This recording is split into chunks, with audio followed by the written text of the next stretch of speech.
Hello दोस्तों, नमस्कार। स्वागत करता हूं अपने इस चैनल LPMS क्लासेस में। दोस्तों, आज हम पढ़ने वाले हैं सामाजिक अस्तित्वीकरण का अर्थ, परिभाषा और विशेषताएं, इसकी आधारभूत ढांचा क्या है, और हम देखेंगे। ठीक है दोस्तों, इन सभी चीज़ों का अर्थ को समझेंगे। तो आइए शुरुआत करते हैं। पहले हम समझते हैं सामाजिक अस्तित्वीकरण का अर्थ क्या होता है। समाज में सभी व्यक्ति एक से नहीं होते। ठीक है जी, मतलब समाज में जो व्यक्ति है वो सब एक जैसे नहीं होते।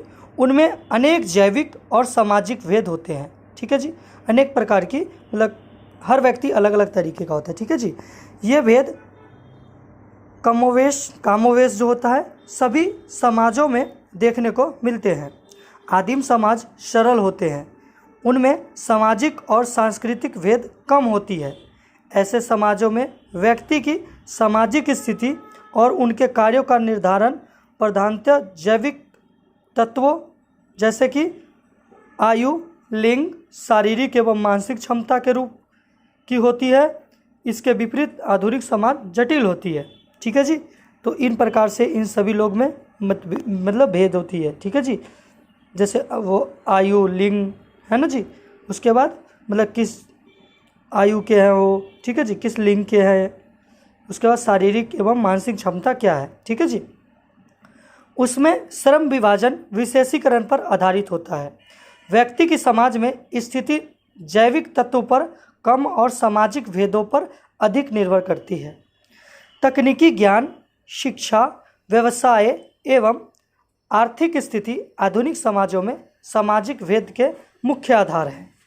समाज में तो मुख्य आधार क्या है दोस्तों? ज्ञान, शिक्षा, व्यवसाय। ठीक है जी, ये सब क्या है? मुख्य आधार है। समाज में विभेदीकरण की प्रक्रिया निरंतर क्रियाशील होती है। समाज में क्रमिक एवं सतत भिन्नता का मुखर होना ही विकास है। ठीक है जी, आगे है।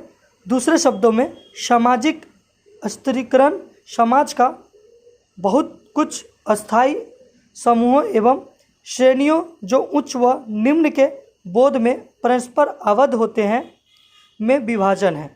वास्तव में सामाजिक अस्तित्वीकरण का आधार सामाजिक विभेदीकरण है। जब विभिन्न सामाजिक विशिष्टताओं के साथ भिन्न सामाजिक प्रतिष्ठा जुड़ जाती है, जिससे कतिपय सामाजिक विशेषताओं को समाज में ऊंचा स्थान, अच्छी सुविधाएं और पुरस्कार प्रदान किया जाता है, जो समाज न केवल विभेदीकृत होती है बल्कि अस्थिरीकृत भी होती है। ठीक है जी, पी गिब्सबर्ग ये जो हैं, पी गिब्सबर्ग जो हैं, वो बोलते हैं कि सामाजिक अस्थिरीकरण समाज का उन अस्थायी समूहों अथवा श्रेणियों में विभाजन है जो कि उच्चता एवं अधिकता संबंधों में परस्पर संबंध होते हैं। थियोडोर कैम्पलो के अनुसार संस्तरण किसी सामाजिक व्यवस्था में सदस्य को ऊंच नीच के क्रम में सजाना है, जिसमें प्रतिष्ठा, संपत्ति, प्रभाव तथा सामाजिक स्थिति की अन्य विशेषताओं में काफ़ी विभिन्नताएं देखने को मिलती है। बर्ट्रैंड रसेल के अनुसार सामाजिक अस्तित्वीकरण एक प्रकार के किया गया समाज में व्यक्तियों का विभाजन है, जैसे कि उच्च वर्ग, मध्यम वर्ग और निम्न वर्ग, है ना जी। यही इनके बारे में ये बताए हैं। आगे है, मेलविन के अनुसार अस्तित्वीकरण विभेदीकरण एवं मूल्य निर्धारण के सहयोग का परिणाम है।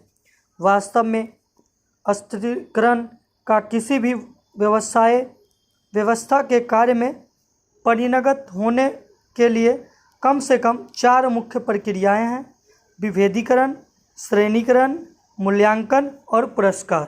ये 4 क्या हैं जी? प्रक्रियाएं हैं। किन्होंने बताया है? मेलविन ने।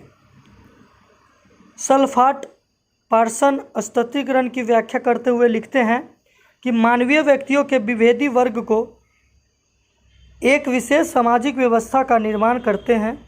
एक निश्चित महत्वपूर्ण सामाजिक समान के रूप में उनका व्यवहार उच्च एवं निम्न की भावना से परस्पर संबंधित होता है। अब आगे देखते हैं दोस्तों, सामाजिक स्तरीकरण की विशेषताएं क्या है। सामाजिक स्तरीकरण की निम्न विशेषताएं हैं।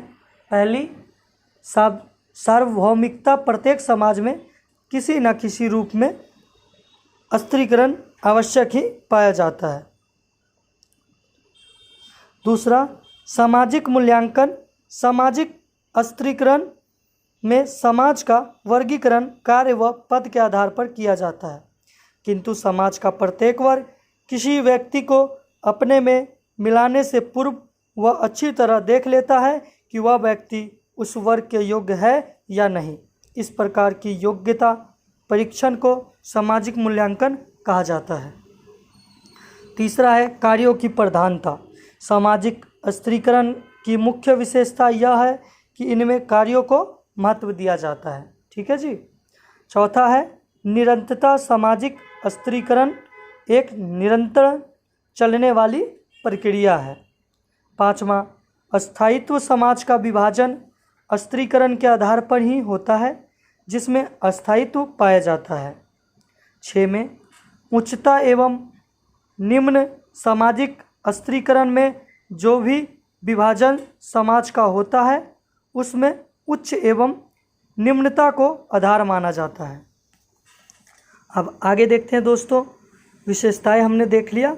अब आगे देखते हैं सामाजिक स्तरीकरण के आधार क्या क्या हैं।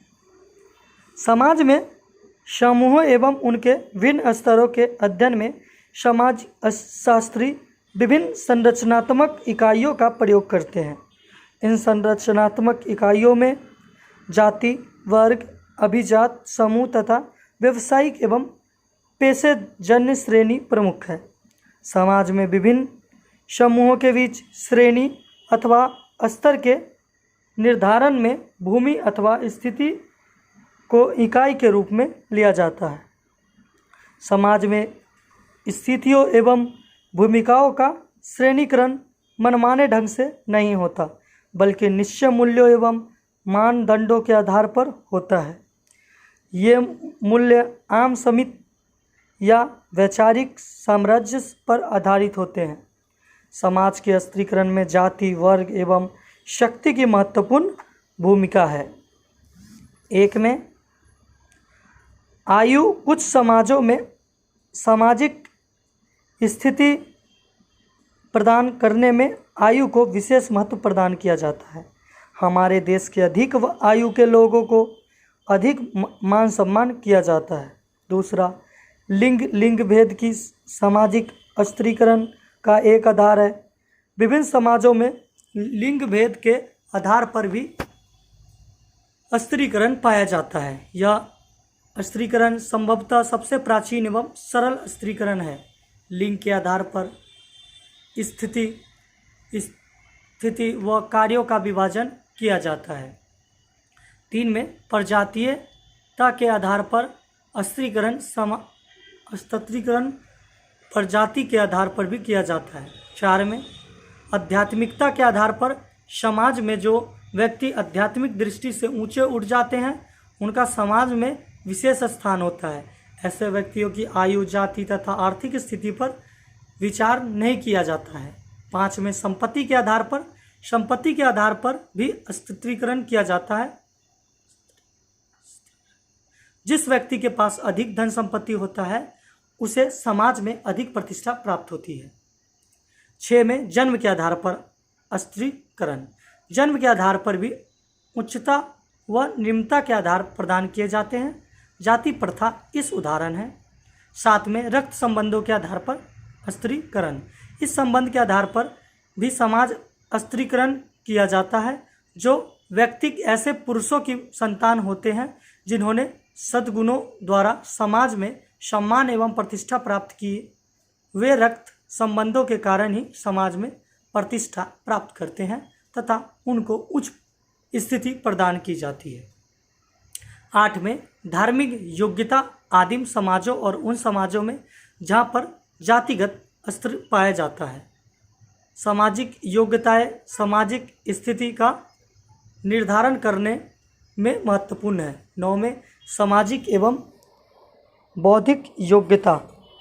समाज में व्यक्ति की स्थिति उनकी शारीरिक एवं बौद्धिक योग्यताओं पर निर्भर करती है। तो दोस्तों, आशा करता हूँ कि आपको समझ में आया होगा ये हमारे द्वारा छोटी सी लेक्चर। मिलते हैं नेक्स्ट वीडियो में, तब तक के लिए आप अपना ख्याल रखिए। जय हिंद।